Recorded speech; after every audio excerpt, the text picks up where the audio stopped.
Hi ಸ್ನೇಹಿತರೆ, ನಮಸ್ಕಾರ. ನಾನು ನಿಮ್ಮ ಶಿವರಾಜ.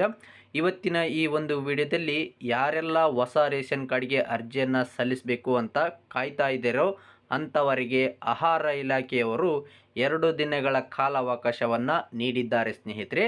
ಅದು ಯಾವಾಗ ಎಂಬುದನ್ನು ಈ ಒಂದು ವಿಡಿಯೋದಲ್ಲಿ ಸಂಪೂರ್ಣವಾದ ಮಾಹಿತಿಯನ್ನು ನಿಮಗೆ ತಿಳಿಸ್ಕೊಡ್ತೀನಿ. ಇದುವರೆಗೂ ನನ್ನ ಒಂದು ಯೂಟ್ಯೂಬ್ ಚಾನಲನ್ನು ಸಬ್ಸ್ಕ್ರೈಬ್ ಮಾಡ್ಕೊಂಡಿಲ್ಲ ಅಂದರೆ ಆದಷ್ಟು ಬೇಗನೆ ಸಬ್ಸ್ಕ್ರೈಬ್ ಮಾಡ್ಕೊಳ್ಳಿ. ಹಾಗೆ ಬೆಲ್ ಐಕನ್ ಮೇಲೆ ಕ್ಲಿಕ್ ಮಾಡ್ಕೊಳ್ಳಿ ಸ್ನೇಹಿತರೆ. ನಾನು ಮಾಡುವಂತಹ ಪ್ರತಿಯೊಂದು ವಿಡಿಯೋ ನಿಮಗೆ ನೋಟಿಫಿಕೇಷನ್ ಮೂಲಕ ಪಡ್ಕೊಳ್ಬೋದು ಸ್ನೇಹಿತರೆ.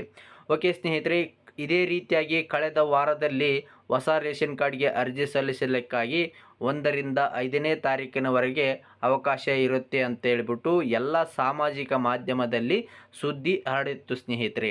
ಆದರೆ ಯಾವುದೇ ರೀತಿಯಾಗಿ ಜನರಲ್ ಕ್ಯಾಟಗರಿಗೆ ಓಪನ್ ಇರಲಿಲ್ಲ ಸ್ನೇಹಿತರೆ ಹೊಸ ರೇಷನ್ ಕಾರ್ಡ್ ಅರ್ಜಿ ಸಲ್ಲಿಸೋದಕ್ಕಾಗಿ. ಈಗ ಈ ವಾರದಲ್ಲಿ ದಿನಾಂಕ 13/5/2025ರಿಂದ 14/5/2025ರಂದು ಈ 2 ದಿನಗಳ ಕಾಲಾವಕಾಶವನ್ನು ಇರುತ್ತೆ ರೇಷನ್ ಕಾರ್ಡ್ ಅರ್ಜಿಯನ್ನು ಸಲ್ಲಿಸೋದಕ್ಕಾಗಿ.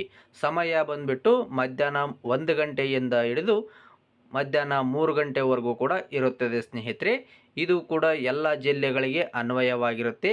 ಇದು OTP ಆಪ್ಷನ್ ಇದ್ದರೆ ಇರ್ಬೋದು, ಇಲ್ಲಾಂದ್ರೂ ಇರ್ಬೋದು ಸ್ನೇಹಿತರೆ. ಯಾಕಂದರೆ ಅದನ್ನು ನಾವು ಈಗ ಖಚಿತಪಡಿಸೋದಕ್ಕೆ ಆಗೋದಿಲ್ಲ. ನೀವು ಅಲ್ಲಿ ಸರ್ವರ್ ಓಪನ್ ಆದಾಗ ನಿಮಗೆ ಗೊತ್ತಾಗುತ್ತೆ. ಓಕೆನಾ. ನೆಕ್ಸ್ಟು ಪಬ್ಲಿಕ್ ಲಾಗಿನನ್ನು ನಾನು ಡಿಸ್ಕ್ರಿಪ್ಷನ್ ಬಾಕ್ಸ್ನಲ್ಲಿ ಕೊಟ್ಟಿರ್ತೇನೆ ಸ್ನೇಹಿತರೆ ಕೆಳಗಡೆ. ಸೊ ಅದರ ಮೇಲೆ ನೀವು ಕ್ಲಿಕ್ ಮಾಡಿಕೊಂಡು ನಿಮ್ಮ ಒಂದು ಹೊಸ ರೇಷನ್ ಕಾರ್ಡ್ಗೆ ಅರ್ಜಿಯನ್ನು ಸಲ್ಲಿಸ್ಕೋಬೋದು. ಓಕೆ, ಈಗ ಹೊಸ ರೇಷನ್ ಕಾರ್ಡ್ಗೆ ಅರ್ಜಿ ಸಲ್ಲಿಸಬೇಕಾದ್ರೆ ಯಾವ ದಾಖಲಾತಿಗಳು ಬೇಕಂತ ಹೇಳಿದಾದರೆ ಆಧಾರ್ ಕಾರ್ಡ್ ಜೊತೆಗೆ ಜಾತಿ ಮತ್ತು ಆದಾಯ ಪ್ರಮಾಣ ಪತ್ರ. ಓಕೆ, ಜಾತಿ ಮತ್ತು ಆದಾಯ ಪ್ರಮಾಣ ಪತ್ರ ಯಾರ್ದಾದ್ರೂ ಒಬ್ಬರದ್ದು ಇದ್ದರೂ ಕೂಡ ನಡೆಯುತ್ತೆ ಸ್ನೇಹಿತರೆ.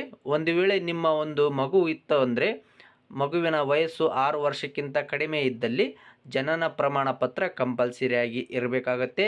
ಅದರ ಜೊತೆಗೆ ಆಧಾರ್ ಕಾರ್ಡಲ್ಲಿ ಮೊಬೈಲ್ ನಂಬರ್ ಕಂಪಲ್ಸರಿಯಾಗಿ ರಿಜಿಸ್ಟ್ರೇಷನ್ ಆಗಿರಬೇಕು. ಆದರೂ ಕೂಡ ಚಾಲ್ತಿಯಲ್ಲಿ ಇರಬೇಕು ಸ್ನೇಹಿತರೆ. ಈ ವಿಡಿಯೋ ಇಷ್ಟವಾದಲ್ಲಿ ಲೈಕ್ ಮಾಡಿ. ಹಾಗೆ ಈ ಒಂದು ವಿಡಿಯೋವನ್ನು ಎಲ್ಲ ವಾಟ್ಸಪ್ ಗ್ರೂಪ್ಗಳಿಗೆ ಶೇರ್ ಮಾಡಿ ಸ್ನೇಹಿತರೆ.